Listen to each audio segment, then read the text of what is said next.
नमस्कार दोस्तों, कैसे हो आप सब। स्वागत है आपका हमारी जीवन जीने की चैनल की कला के चैनल के ऊपर।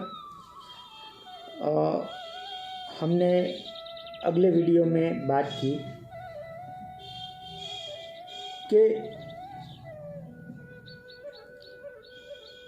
मोक्ष से हमारी दूरी कितनी है और आज हम अपनी शक्ति का उपयोग कितना करेंगे, क्यों कर रहे हैं, कितना कर सकते हैं, उसके ऊपर ये दूसरा भाग है। आज भी गुजराती में सेशन लेंगे। तो नमस्कार, आगे बढ़ते हैं। આગલા વિડીયોમાં આપણે વાત કરી કે માણસ 1,00,000% કેટલી શક્તિ ખર્ચી શકે છે। હવે દોસ્તો, શક્તિનો અર્થ આપણે શ્રદ્ધા લેવાનો છે, વિશ્વાસ। કેટલો વિશ્વાસ આપણે એ પ્રભુ ઉપર રાખી શકીએ છીએ દ્રઢતાથી।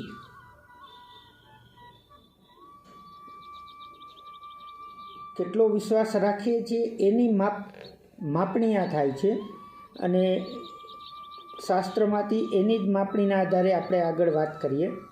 1,00,000%માંથી 100% ખર્ચ કરી ચૂકેલો ભક્ત આશાભર્યો છે। 1,00,000%માંથી 100% જે ખર્ચી નાખેલો છે તે આશાવાળો માણસ કહેવાય,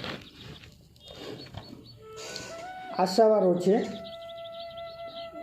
વિધિ નિષેધ પાળવામાં તે બહુ ધ્યાન આપે છે।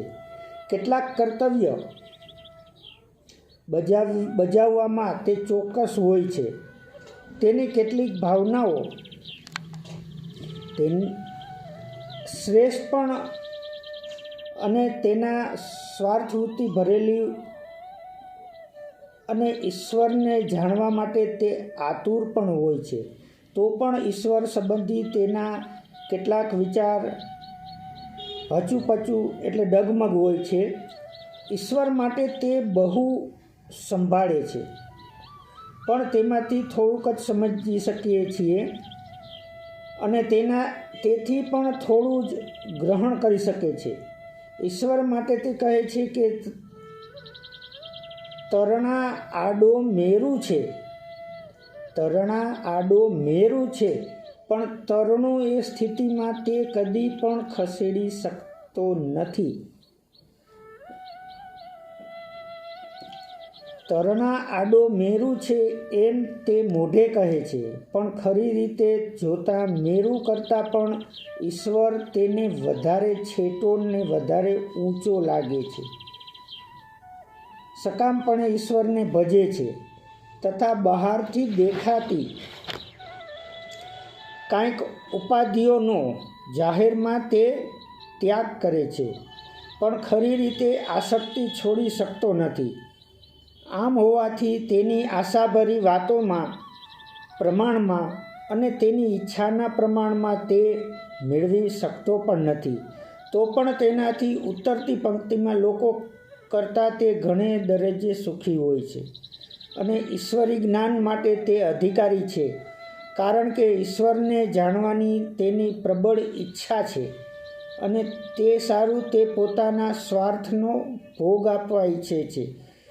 જો કે તેને માટે હજુ રસ્તો મળેલો નથી, તો પણ શુભેચ્છા અને પ્રથમ પગથિયું તો તે છે જ અને તેની કિંમત કાંઈ નાની સમજવાની દોસ્તો જરૂર પણ નથી। જે દોસ્તો થોડી ઘણી ઈશ્વરમાં ભગવાનમાં આપણે શ્રદ્ધા રાખીએ છીએ, આપણી શ્રદ્ધાને મક્કમ બનાવી અને સંસારના વ્યવહારમાં સત્યની સાથે આપણે રહી અને સત્યનો સંગ કરી અને જો જીવન ગાળતા રહીએ તો ધીમે ધીમે આપણે આગળ તરફ પણ વધી શકીએ છીએ। એટલે 60%વાળા શોધકો અને અભ્યાસીઓ તથા 80%વાળા વિરલ સ્ત્રી પુરુષો વ્યવહારિક સેવામાં આગળ પડતો ભાગ લઈ શકે છે।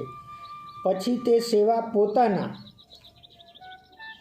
વાલાની, કુટુંબની, શેઠની, રાજ્યની કે સ્વદેશની ગમે તે પ્રકારની હોય, તેઓનો વિશ્વાસ અને દ્રઢતા મધ્યમ પ્રકારના હોય છે અને તેઓની બુદ્ધિ કંઈક નવીન જાણવાની હંમેશા રહેલી છે. તેઓ સાહસ કરી શકે છે, કંઈક ભોગ પણ આપી શકે છે અને તો પણ તે બધું કંઈક પોતાનો હેતુ સાચવવા માટે જ હોય છે. ઈશ્વરને જાણવા માટે તેઓ મહેનત કરે છે, પણ તેઓના મન બહુ શંકાશીલ હોય છે. દોસ્તો, ઈશ્વરને જાણવામાં મહેનત કરે છે, બધું કરે છે, મંદિરે જાય છે, પૂજાપાઠ કરે છે, ઘરમાં ધ્યાનમાળા પણ કરે છે, પણ શંકાથી કરે છે. એટલે તેઓ કાંઈ સાર કાઢી શકતા નથી અને ઈશ્વરને દૂર જ સમજે છે. પણ ઈશ્વર કેટલો દૂર છે તેનું માપ તેઓ પોતે કરી શકતા નથી. તેઓ પોતાના ભાઈઓને કંઈક ઉપલબ્ધ મદદ કરી શકે છે, પણ ઈશ્વરી જ્ઞાન તેઓને આગળ વધવું જોઈએ. જોકે આ સ્થિતિમાં તેઓ જલ્દી આગળ વધી શકે છે, પણ એમ ભાગ્યે જ બને છે, કારણ કે પોતાના બંધુઓમાં, પોતાના દેશમાં તેઓ વખણાયેલ છે. તેથી માનપાનની જાળમાં પડી જાય છે, એટલે ત્યાં જ તેઓ અટકી જાય છે. દોસ્તો, 30% અને 45%વાળા સાધારણ તથા સારી સમજણથી કામ લેવાવાળા લોકો ઈશ્વરને માટે માત્ર એટલું જ જાણે છે કે કાંઈક છે અને અમારા મતની અમુક ક્રિયાથી જ મળે છે. એ ક્રિયાઓ પણ તેઓ જરા ઉપલક કરે છે, તો પણ તે માટે કાંઈ વિશેષ જાણતા નથી. તેમ વિશેષ જાણવાની તેઓને ઈચ્છા પણ હોતી નથી. તેઓ માત્ર પોતાના જેમ તેમ કામમાં અને પેટની સેવાથી જ તથા નજીવી ખટપટમાં જિંદગી ગુજારી નાખે છે અને તે મનુષ્ય સત્યથી ખૂબ દૂર રહે છે. માયા છે, માયાની બહુ નજીક રહેવાને કારણે સત્યથી તે દૂર જતો જાય છે. સત્યથી દૂર ગયો તો ઈશ્વર પ્રત્યે જે શ્રદ્ધા છે, આપણે જે 1,00,000% વાત કરીએ છીએ, એ ટકાવારી ધીમે ધીમે તેની ઓછી થતી જાય છે. ઈશ્વરને માટે તેમના ખ્યાલો બહુ જ ટૂંકા હોય છે, બહુ જ સાંકડા અને બહુ જ અપૂર્ણ હોય છે. તેઓ માને છે કે ઈશ્વર આકાશમાં છે, 7મા આસમાનમાં છે, 7મા સમુદ્રથી પાર છે, સ્વર્ગથી આગળ છે, વૈકુંઠમાં છે, કૈલાસમાં છે, અથવા તો પોતે માનેલી મૂર્તિમાં છે અને છેલ્લે દિવસે તે ન્યાય કરશે એવું કાંઈક માન્યા કરે છે. એ કરતાં વધારે ઊંડાણમાં તેઓ ઉતરી શકતા નથી.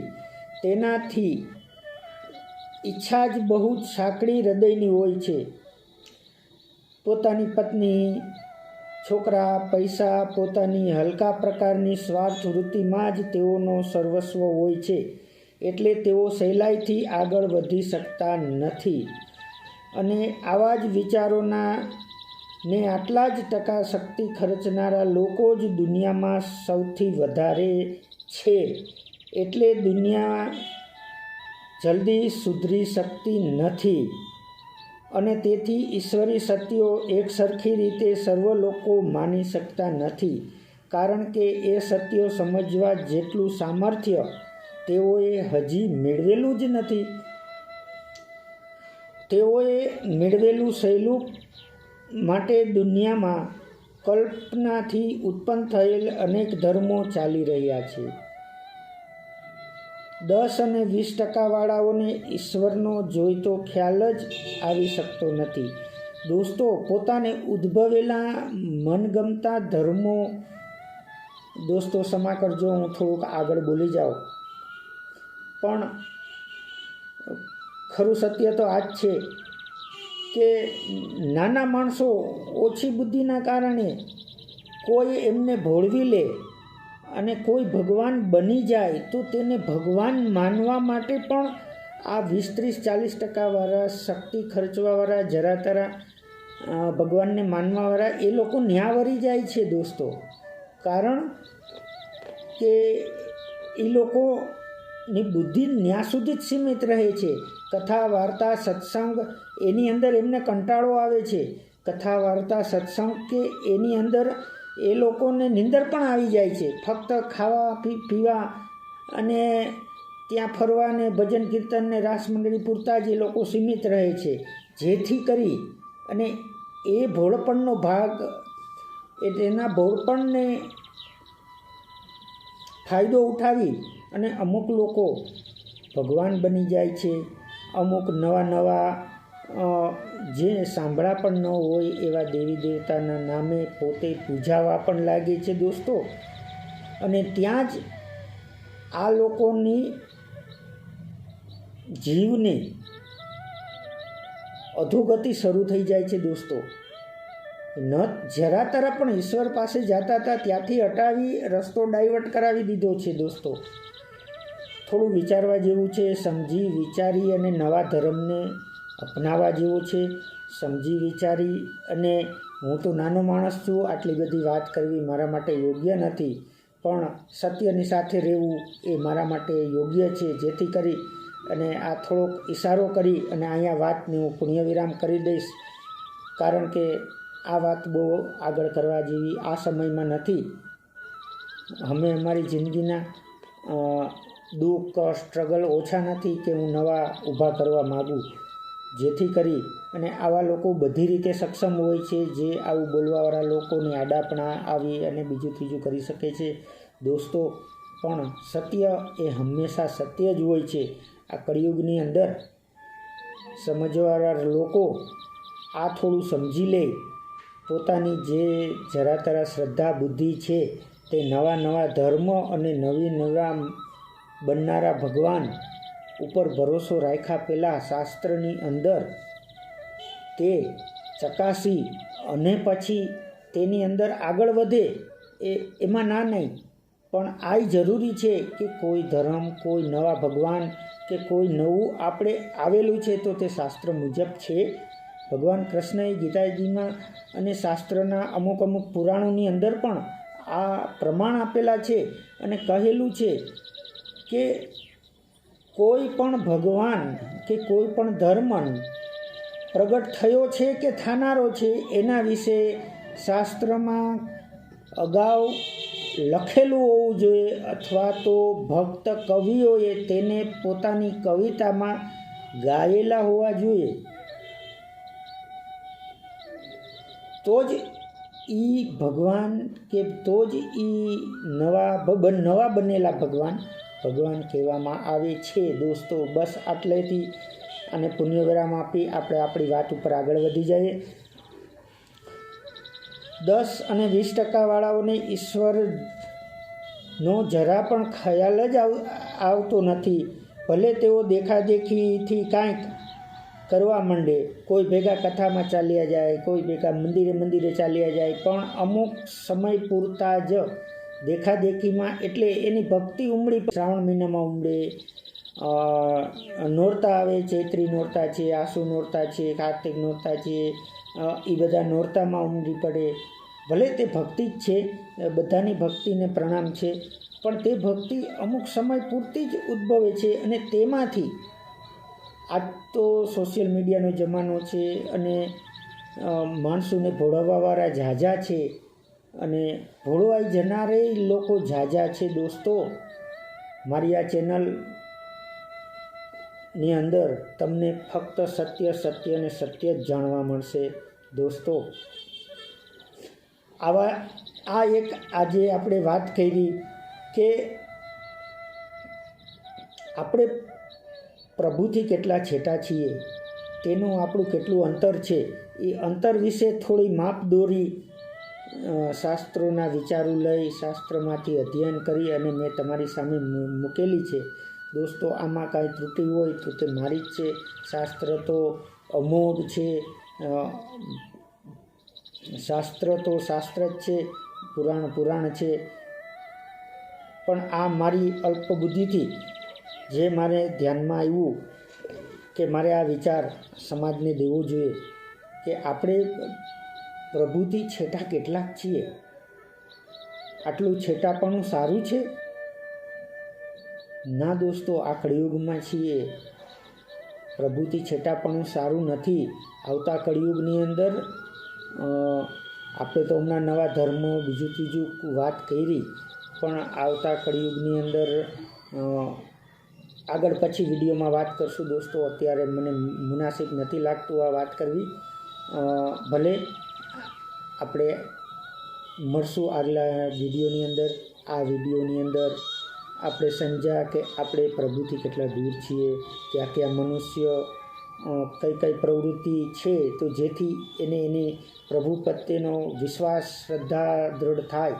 એ માટે આ એક માપદંડ મેં બનાવી અને આપ સમક્ષ મૂકેલું છે દોસ્તો, કે કોણ કેટલી શક્તિ એટલે કે કોણ કેટલી શ્રદ્ધાથી આ જીવન ગાળે છે. દોસ્તો, અમારી શ્રદ્ધા ધીમે ધીમે ધીમે ધીમે ઉત્તરોત્તર ચડવી જોઈએ દોસ્તો. આપણે જેમ જેમ મોટા થતા જઈએ તેમ તેમ આપણી શ્રદ્ધા ઉપર ઉપર ઉપર ઉપર જતી જવી જોઈએ. અને અમારા પ્રભુને પામવા માટે આ જન્મ તો શું, લાખ જન્મો પણ ભલે દેવા પડે, છતાંય વિશ્વાસ અમોઘ રાખવો જોઈએ દોસ્તો. આ કલિયુગમાં એક જ નામ આધાર છે દોસ્તો, તે જરૂરી છે. બસ આ જ વાત કરી મારી વાતને વિરામ આપું છું. હવે આગળ વાત કરશું નવા વૃત્તાંત ઉપર આગલા વિડીયોમાં. તો બસ આ જ વાતની અંદર વાતને પૂરી કરી અને આવતા વિડીયોમાં મળશું. શ્રી પ્રભુ આગળ તમને બધાને ખુશ રાખે તેવી પ્રાર્થના કરી અને બધા ખુશ રહે. નમસ્કાર.